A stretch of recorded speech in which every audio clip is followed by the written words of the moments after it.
know keeping your kids happy without resorting to bribery or pumping them full of sugar can be tricky. Really tricky. Well, here with the secret to long-term happiness in children is founder of the Happiness Institute, Dr. Timothy Sharp. Doctor, good morning to you. Good morning. Is it possible to do?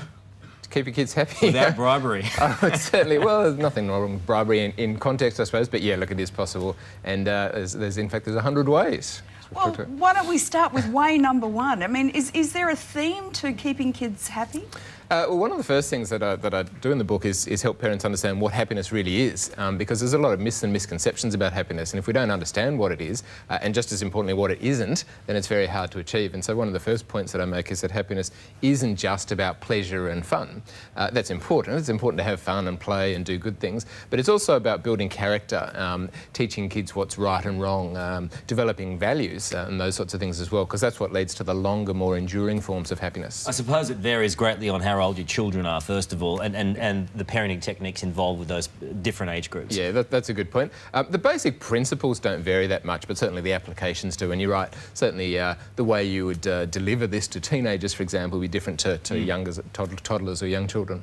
One of the things that you talk about in the book is helping your children build a portfolio of happy experiences. Can you tell us more about that? Yeah, well, there's some fascinating research. I mean, this is all based on what's called positive psychology, and there's some fascinating research coming out of one of the UK labs, particularly by a woman called Barbara Fredrickson, called the positivity ratio. And one of the things, in simple terms, what we want to do is build at least 3 or 4 positive experiences for every negative experience.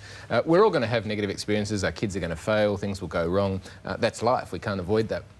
But if we can help them experience at least 3 or 4 positive things in their life for every one negative, then that goes to long-term happiness. OK, so you've got to focus on the positive. You also have to spend time together. There's an article in the paper today, interestingly, saying that kids, that dads have got to have dates with their kids. Are we getting to that point, do you think?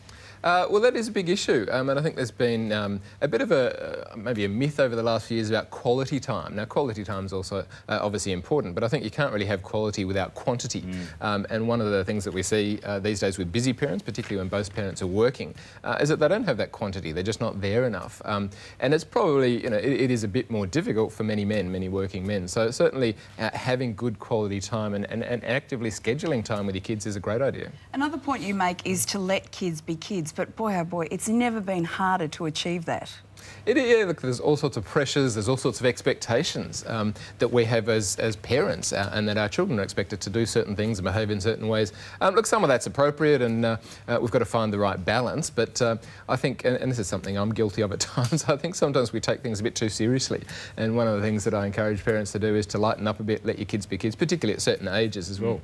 I think that it's difficult too when you've got Lisa and I both got 3 kids. They're all very, very different. Individuals. Yeah, and so catering for those differences can be a little bit difficult at times. Yeah. When you're trying to spend time with all of them at the same time.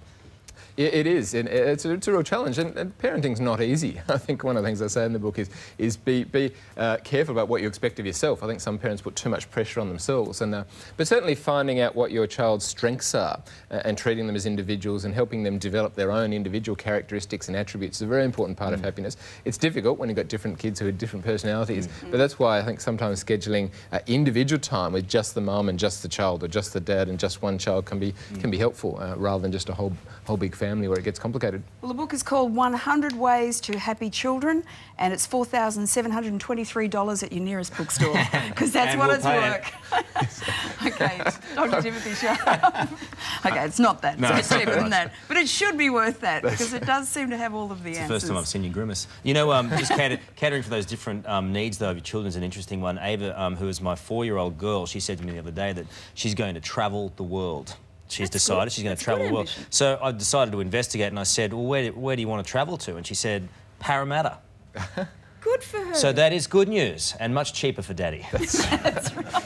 Daddy's very happy. Tight. Coming up, what happened when the King of Sport met the King of TV? Ken Sutcliffe's memoirs have it all. That's after the news, sport and weather you're watching today, and we thank you for it.